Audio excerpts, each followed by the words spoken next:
Okay, we've got a Dr. Z MAZ 18 reverb here, and as it came in, it didn't power up at all, had a bad rectifier tube, an old Sylvania GZ34.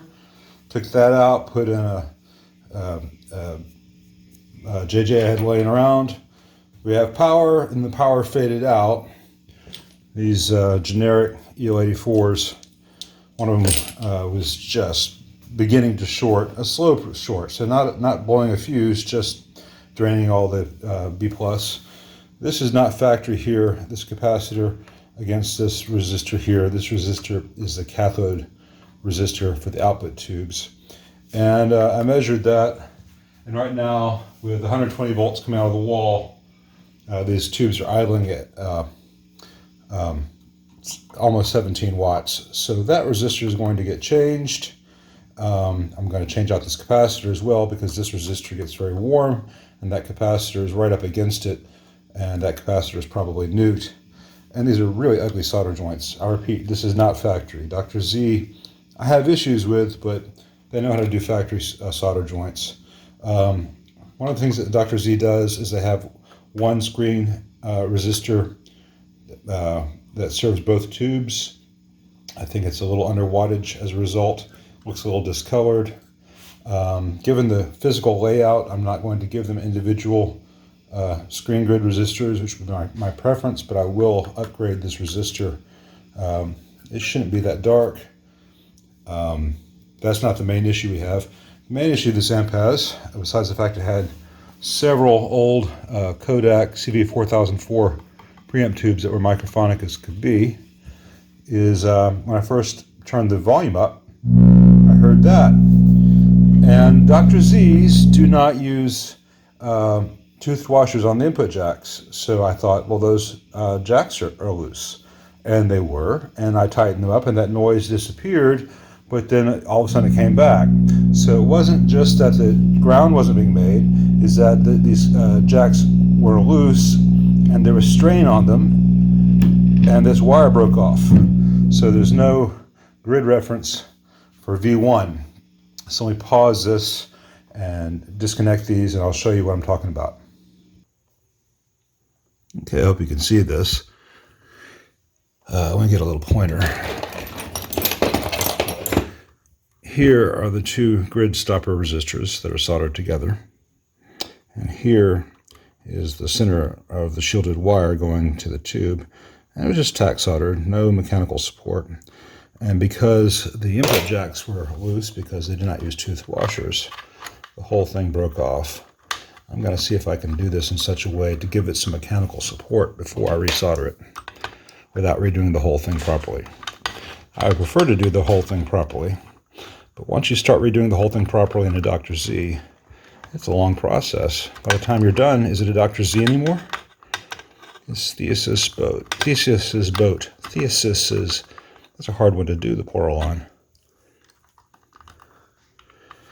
Anyway, I'm just going to get that so there at least some mechanical connection there. Reflow that.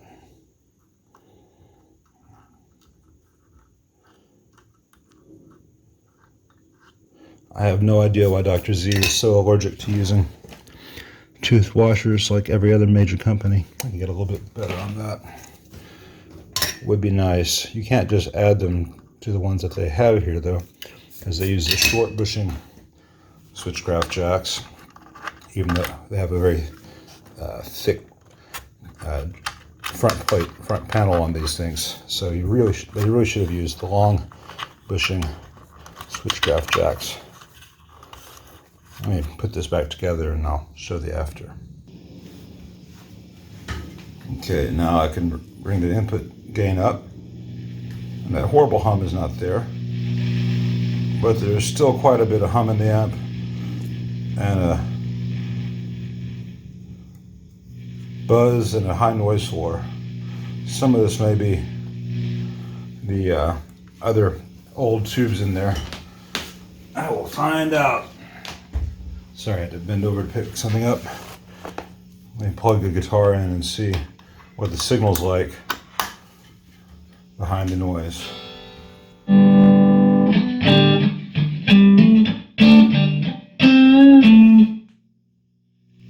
you'll hear that hum in the background.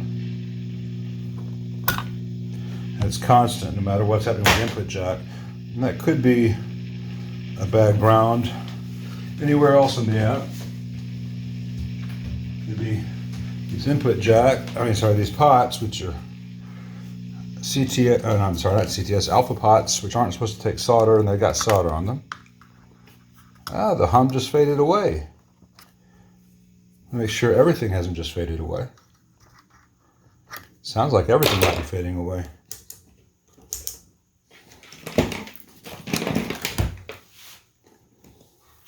What's the B plus like now? 22 volts. So yeah, the whole amp is losing power somewhere. I thought it was those old raggedy EL84s. It's not. And it's not the heater wiring.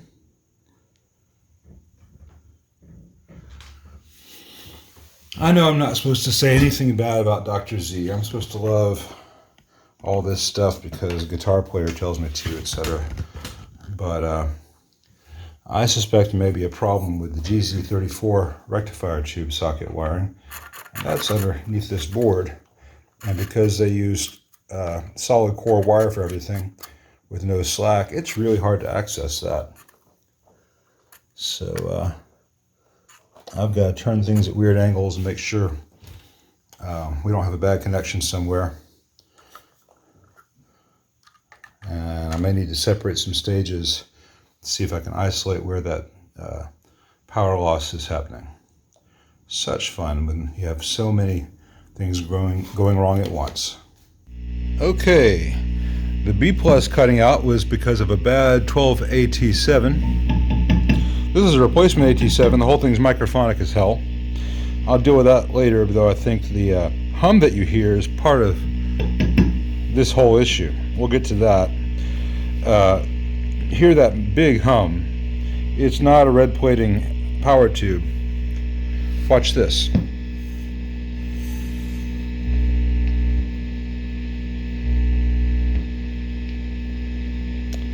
Let me power all this mess off and I'll show you what it was.